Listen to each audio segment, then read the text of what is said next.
کاشانۂ بصیرت ایک ایسا یوٹیوب چینل جس پر ہر قسم کی دینی کتب بالخصوص محروم بصارت افراد کے لیے آڈیو اور ویڈیو فارمیٹ میں دستیاب ہیں اور بالعموم تمام مسلمان برادران و خواہران کے لیے دستیاب ہیں۔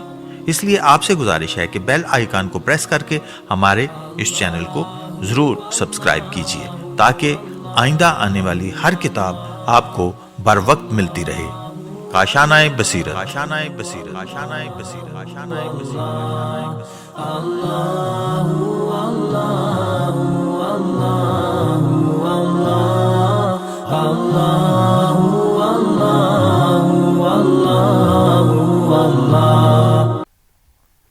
بسم اللہ الرحمن الرحیم۔ السلام علیکم۔ کاشانۂ بصیرت کے یوٹیوب چینل پر عصمت زہرا زیدی آپ سے مخاطب ہے۔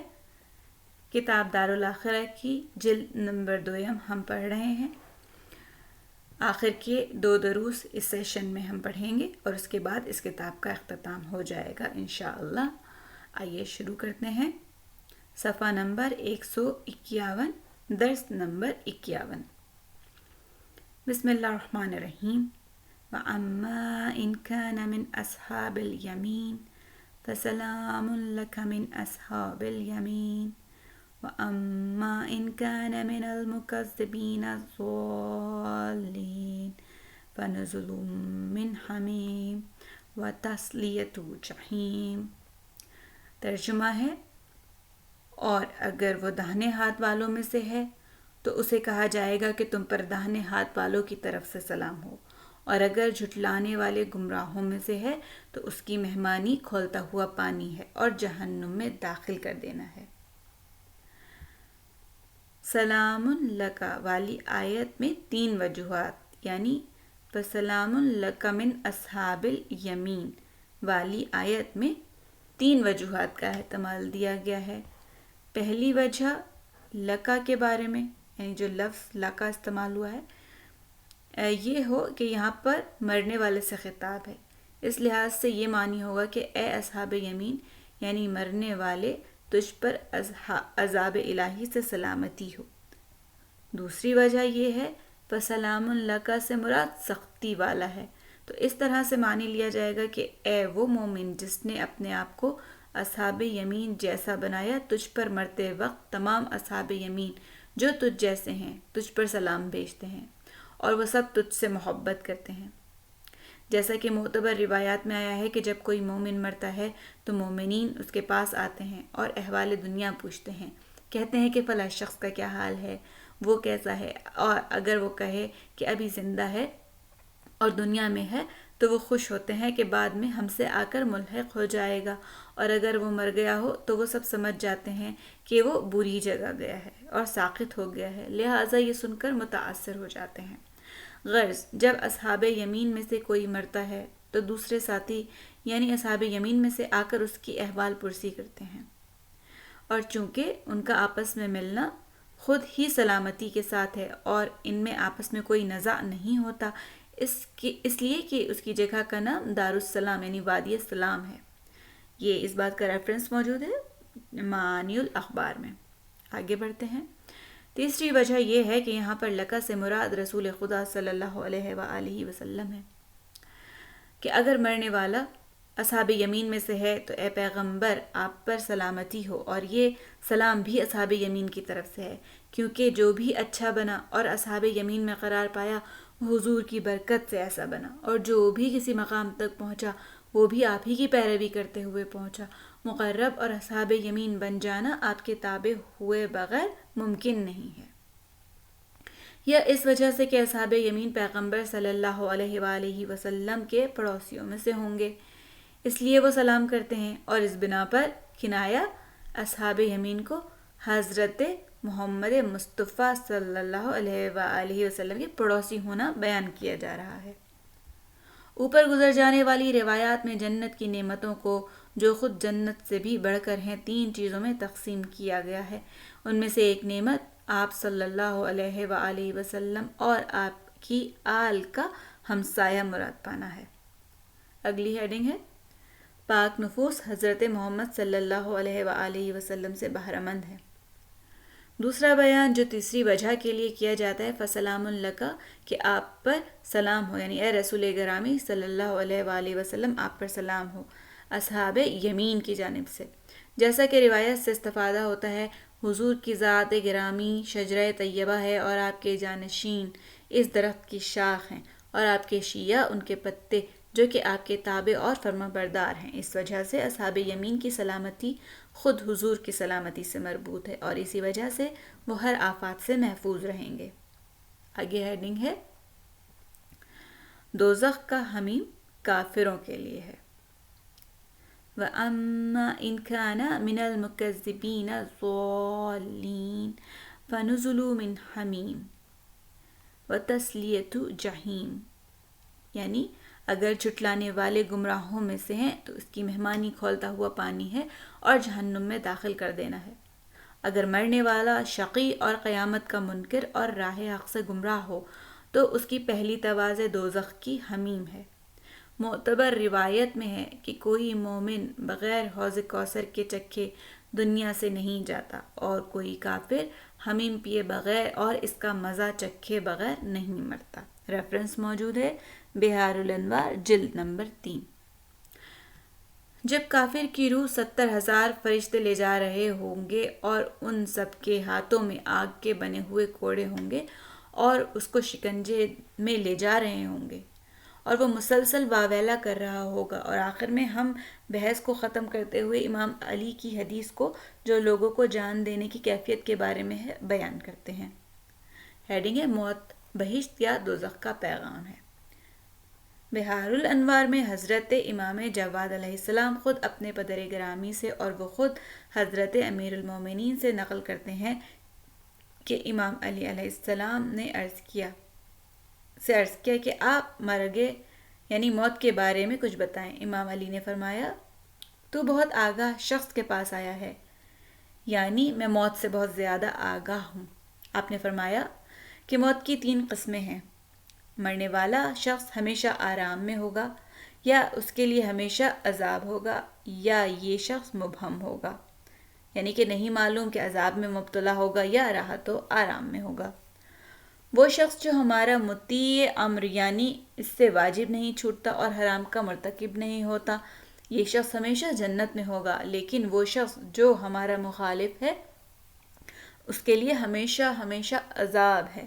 ہاں، اگر کوئی شخص ہمیں دوست رکھتا ہو لیکن اپنے پر بھی ظلم کرتا ہو اور توبہ کیے بغیر دنیا سے چلا گیا ہو، اس کا امر مبہم ہوگا، یعنی وہ پریشان اور سرگردان ہوگا جب تک کہ ہماری شفاعت نہ آ جائے۔ ریفرنس اس بات کا موجود ہے سفینۃ البحار جلد نمبر 2 میں۔ اس وقت امام علی علیہ السلام نے اپنے ماننے والوں کو تاکید فرمائی کہ مکمل کوشش کرو اور صرف اس بات پر اکتفا نہ کرو کہ ہمارے محب ہو، بلکہ عمل بھی لازم ہے۔ آئیے اگلی درس کی طرف بڑھتے ہیں۔ صفحہ نمبر 156 پر درس نمبر 52 کا آغاز ہو رہا ہے۔ بسم اللہ الرحمن الرحیم۔ ان ھذا لہو حق الیقین فسبح باسم ربک العظیم، یعنی بے شک یہ خبر یقیناً صحیح ہے، تو اے رسول صلی اللہ علیہ وآلہ وسلم تم اپنے بزرگ پروردگار کی تسبیح کرو۔ ہیڈنگ ہے اہل یقین عالم وجودی کا ثمر ہے۔ یہ عالم وجودی ایمان کو پیدا کرنے کے لیے ہے، دوسرے لفظوں میں مومن عالم وجود کا ثمرہ ہے۔ کتاب شریف کافی میں ایک باب ہے جس میں بیان ہوا ہے کہ اگر زمین پر ایک ہی مومن ہو تب بھی اس زمین کی خلقت کی غرض حاصل ہو گئی، یعنی مومن اس قدر عزیز ہے۔ خداوند کریم قرآن کریم میں ارشاد فرماتا ہے کہ خداوند کریم نے 7 آسمانوں کو اور زمین کو اس آسمان کی طرح پیدا کیا تاکہ تم لوگوں کو معلوم ہو جائے، اور خداوند عالم ہر چیز پر قدرت رکھتا ہے اور اس کے علم سے کوئی چیز باہر نہیں ہے۔ مذکورہ بالا آیت میں پروردگار نے ان آسمانوں اور زمینوں کی خلقت کی غرض کو بیان کیا ہے، یعنی پروردگار نے ان زمینوں کو خلق فرمایا ہے تاکہ انسان پروردگار کے علم اور اس کی قدرت کو جان سکے اور اسے یقین حاصل ہو جائے۔ بس اس عالم کا مقصد یہ ہے کہ اہل یقین پیدا ہو سکیں۔ جو شخص یقین کی منزلت تک پہنچ جائے اور اس میں کوئی تزلزل اور شک باقی نہ رہے، اور وہ خدا کی وحدانیت کو مانتا ہو اور اس پر یقین رکھتا ہو اور اسے اطمینان ہو کہ جنت اور دوزخ کا وجود ہے اور ذرہ برابر نیکی یا بدی کا بدلہ دیا جائے گا، یعنی جس طرح سے سورہ بقرہ کی آیت نمبر 5 میں کہا جاتا ہے وَبِالْآخِرَةِ هُمْ يُوقِنُونَ، اگرچہ اسے نہ دیکھنا آتا ہو اور نہ پڑھنا آتا ہو، کیونکہ یقین کا مطلب علم اصطلاحی نہیں ہے بلکہ قلب کے منور ہونے کا نام ہے، جس میں کسی قسم کی تاریکی، شک، تردد اور شرک نہ ہو۔ اسی وجہ سے اس کے حصول کے لیے روایات میں بہت زیادہ تاکید بیان ہوئی ہے، جیسے علم حاصل کرو اگرچہ تمہیں چین جانا پڑے۔ اس زمانے میں اسلامی نقاط سے دور ترین علاقہ چین کا تھا، جس کی دوری میں مثال دیا کرتے تھے۔ دوسری روایت میں لوگوں کی 3 قسمیں بیان کی گئی ہیں، ایک وہ جو اہل علم ہیں یا علم، دوسری وہ جو کہ علم حاصل کر رہے ہیں، تیسرا گروہ پست اور ضائع ہے۔ اہل علم سے مراد 2 ہی اہل ایمان اور اہل یقین ہیں، یا یہ یقین حاصل کر چکے ہوں گے یا حاصل کر رہے ہوں گے۔ تیسری صورت میں یہ صرف سرگردان اور اپنی اپنی شہوات اور خواہشات کے پیچھے ہیں۔ غرض اہل یقین بہت ہی کم ہیں۔ اگر کوئی ایک آدمی اہل یقین میں سے ہو تو اس کی وجہ سے بلائیں دور ہوتی ہیں اور رحمتیں نازل ہوتی ہیں، کیونکہ ایسے افراد کی وجہ سے عالم کو ایجاد کیا گیا ہے۔ ایسے افراد کا ذکر ہم ذیل میں نمونے کے طور پر کر رہے ہیں۔ ہیڈنگ ہے حضرت دانیال کنویں میں شیر کے ساتھ۔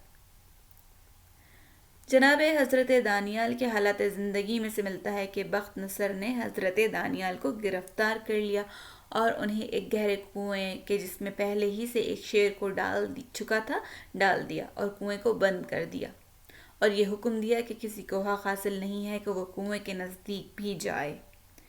ادھر خدا نے جبرائیل کو وحی کی کہ فلاں مقام پر دانیال کے لیے رزق لے کر جاؤ۔ جب جبرائیل غذا لے کر کنویں تک پہنچے اور کنویں کا ڈھکنا ہٹایا تو دیکھا کہ ایک شیر حضرت دانیال کے سامنے بڑے احترام سے بیٹھا ہے۔ جبرائیل نے جب دانیال کو غذا پہنچائی تو دانیال نبی نے کہا الحمدللہ الذی لا ینسی من شکرہ، یہ تمام تعریفات اس خدا کے لیے کہ جو بھی اس کا شکر ادا کرے اسے وہ فراموش نہیں کرتا۔ یہ ریفرنس موجود ہے اس کا حیات القلوب جلد نمبر 1 صفحہ نمبر 264۔ اگر حضرت دانیال علیہ السلام کو خدا پر یقین نہ ہوتا تو شیر کے دیکھتے ہی ان کی جان نکل جاتی، لیکن آپ اہل یقین میں سے تھے اور جانتے تھے کہ شیر بھی اللہ کی مخلوق میں سے ہے اور یہ عاجز ہے اور یہ کوئی کام بغیر مشیت الہی کے نہیں کر سکتا۔ اگلی ہیڈنگ ہے دنیا کی سختیاں یقین کے نور سے آسان ہو سکتی ہیں۔ آپ 15 شعبان کی دعا میں پڑھتے ہیں کہ خدا ہمیں یقین کا نور عطا فرما کہ جس کی برکت سے ہماری دنیاوی مشکلات آسان ہو جائیں۔ یہ دعائے نیمہ شعبان میں موجود ہے۔ جب یقین کا نور مل جائے تو اسے معلوم ہو جائے گا کہ جو بھی اس کے لیے پیش آ رہا ہے یہ اس کی تقدیر ہے اور جو بھی اس کے مقدر میں ہے یہ اس کے لیے بہتر ہے۔ یہ کہنا خود ہی دلوں کے لیے آرام اور سکون کا باعث ہے اور اس کی وجہ سے دنیاوی مشکلات اسے آسان لگتی ہیں۔ نہ گفتہ نہ رہ جائے کہ دعا کا فقرہ واضح ہو جاتا ہے کہ ایمان اور یقین خدا کی طرف سے بخشش اور عطا ہے۔ کافی میں ایک مستقل باب بیان کیا گیا ہے، باب فی الایمان موہبۃ من اللہ، کہ ایمان اللہ کی طرف سے ہے۔ البتہ انسان کو چاہیے کہ ایمان اور یقین کی دولت کو خداوند متعال سے طلب کرے۔ اگلی ہیڈنگ ہے ایمان میں زیادتی کی قابلیت ہے۔ علماء کلام میں اس بات پر بہت زیادہ مباحثے ہو چکے ہیں کہ کیا ایمان میں زیادتی اور کمی ہو سکتی ہے۔ محققین کا کہنا ہے کہ ایمان میں زیادتی اور کمی ممکن ہے، اور جو اس آیت جو آیت اس سلسلے میں دلیل کے طور پر بیان کی جاتی ہے وہ یہ ہے کہ جب ان پر آیات کی تلاوت کی جاتی ہے تو ان کا ایمان زیادہ ہو جاتا ہے۔ یہ سورہ 8 آیت نمبر 2۔ یہ آیت بیان کرتی ہے کہ ایمان میں زیادہ ہونے کی صلاحیت ہے، تو اس کا مطلب ہے کہ کم ہو جانے کی بھی صلاحیت موجود ہے۔ محقق طوسی فرماتے ہیں کہ یقین کا تعلق دو چیزوں سے ہے، کسی چیز کے ہونے پر یقین، اسی طرح کسی چیز کے نہ ہونے پر یقین۔ یقین یعنی آشکار ہو جانا، واضح ہو جانا، یہ مراتب اور درجات رکھتا ہے۔ ایک آدمی یعنی ایک عام آدمی کا ایمان اور سلمان فارسی کے ایمان میں بہت فرق ہے، اور ان حدیثوں کی بنا پر جو کہ ائمہ معصومین سے نقل ہوئی ہیں۔